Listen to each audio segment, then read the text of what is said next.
Cricket বোর্ডে অনেক ধরনের রাইটস বিক্রি হয়, আপনার টিভি রাইটস বিক্রি হয়, স্পন্সরশিপ রাইট বিক্রি হয়, সেই জিনিসগুলো কখনোই কিন্তু মানে আপনার খুব যে একটা প্রপার ওয়েতে হয়েছে অথবা সবাইকে জানিয়ে হয়েছে অথবা একটা সুন্দর সিক্রেট না রেখে করা হয়েছে তা কিন্তু না।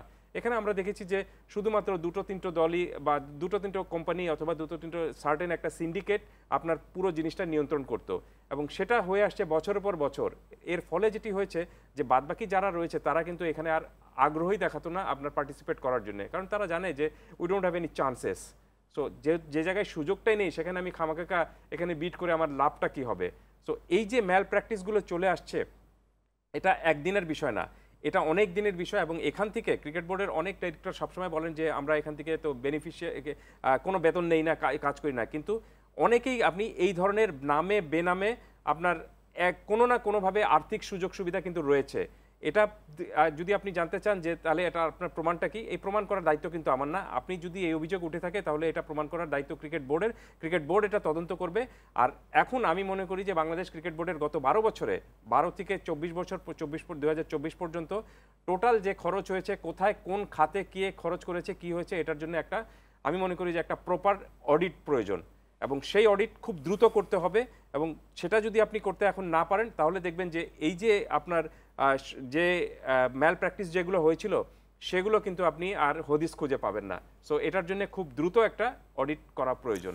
গতকালকেই আমি আমাদের জাতীয় ex national captain Khaled Masud পাইলটের একটা ইন্টারভিউ দেখছিলাম।